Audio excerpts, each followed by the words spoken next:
Por favor, compartilhe. Olha só que interessante o que foi dito pelo ministro Alexandre de Moraes em Nova York e que agora o povo terá a oportunidade de constatar se ele estava mesmo falando a verdade ou espalhando uma espécie de fake news. Veja o que ele disse.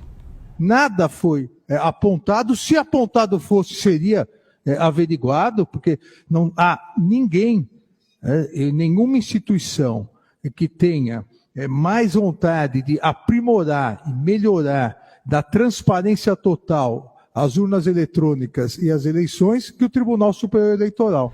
Resumindo, o ministro disse que se houvesse irregularidades, o tribunal teria interesse em apurar.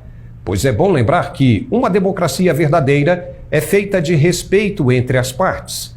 No passado, quando o voto era impresso, se houvesse alguma dúvida quanto ao processo de apuração, se pedia a recontagem. Hoje, diante de inúmeras dúvidas, não se pode ter uma conferência garantida na Constituição.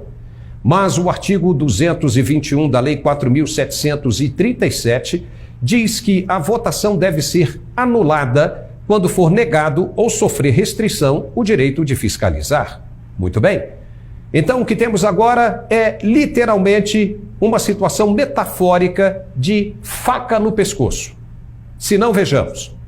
O Partido Liberal poderá entrar com um pedido de impugnação das eleições no TSE, porque já está de posse de 3 relatórios de auditorias independentes que, segundo consta, apresentam irregularidades técnicas nas urnas de modelos abaixo de 2020. Veja bem, vamos analisar o fato jornalisticamente que foi apresentado nesse feriado de 15 de novembro. O ministro disse que, havendo denúncias, o tribunal vai investigar. Suponhamos que o PL entre com uma ação de impugnação no TSE, apresentando dados intrigantes e que já estão no próprio site do tribunal. O TSE abre o processo de investigação ou nega a denúncia, mandando arquivar o pedido. E isso acontecendo, caberá ainda uma ação recursal, ou seja, um recurso ao STF que acatará ou também poderá mandar a peça para as gavetas, alegando que as provas são inconsistentes. Mas seja qual for o caso de negativa, poderá ser constatado o rompimento das estruturas institucionais, sendo entendido o judiciário como desrespeitando o que está na lei. Aí, um dos poderes, que provavelmente será o executivo, poderá pedir o artigo 142. As Forças Armadas entram em ação para moderar a República, destituindo o STF e o TSE e constituindo o Tribunal Superior Militar. Não seria golpe, porque está na Constituição.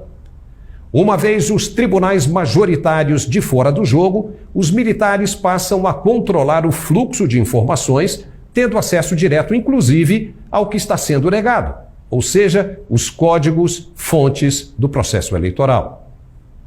Tendo isso em mãos, os militares poderão checar se houve mesmo irregularidades.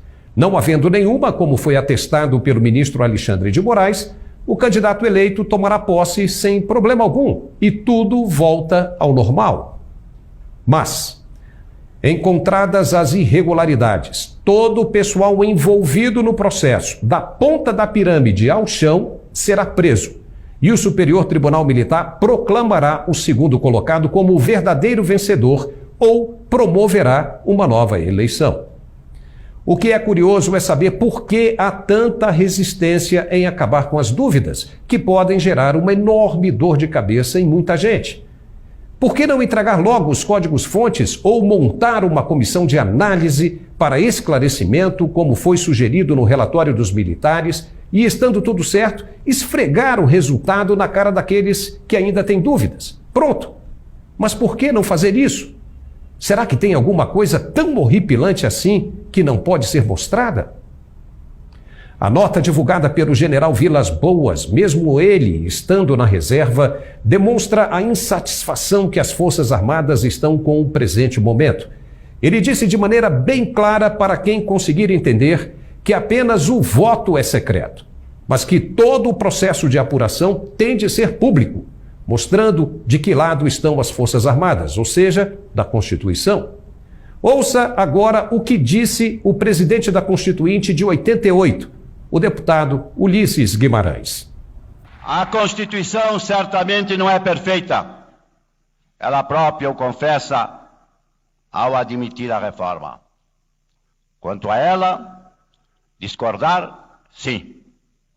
Divergir, sim. Descumprir, jamais. Afrontá-la, nunca.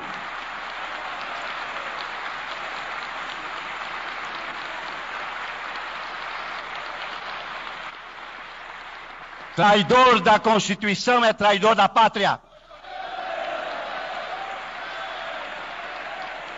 Conhecemos. Traidor da Constituição é traidor da pátria. Conhecemos o caminho maldito. É isso. Na Constituição pode haver divergências, desacordos, mas todos temos de respeitá-la. Aquele que não respeita é traidor da pátria. Palavras do saudoso Ulisses Guimarães. As manifestações em frente aos quartéis no feriado de 15 de novembro só não foram maiores por pura falta de espaço. O que tinha ficou lotado no país inteiro. Em Brasília, nem a sequência de tempestades fez com que os manifestantes desanimassem. Muito pelo contrário, eles mostraram que sabem claramente o que querem. E manifestações inspiradas nas brasileiras também aconteceram em várias partes do mundo. Portugal, por exemplo, ficou lotado.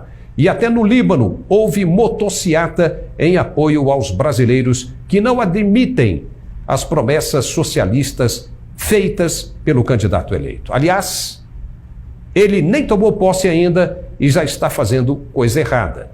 O artigo 317 do Decreto-Lei 2.848, que teve nova redação do Palácio do Planalto e aprovação do próprio presidente Lula na época, em 2003, diz que solicitaram receber para si ou para outrem, direta ou indiretamente, ainda que fora da função ou antes de assumi-la, mas em razão dela, vantagem indevida ou aceitar promessa de tal vantagem é crime, com pena de reclusão de 2 a 12 anos, mais multa.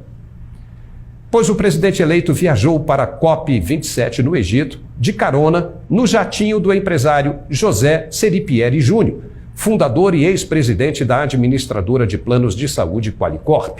Seripieri foi preso em julho de 2020 durante desdobramentos da Operação Lava Jato. Ora, o cara nem assumiu e já cometeu um crime segundo o que consta na lei. Será que tem alguém vendo isso?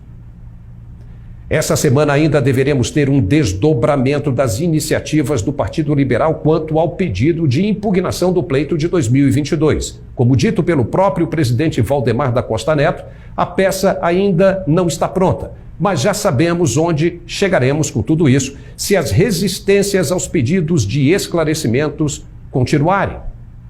Estaremos aqui atentos e prontos para informar. Por enquanto é só. Se inscreva em nosso canal no YouTube e compartilhe. Um forte abraço e até lá. Uai, seu app de vídeos curtos.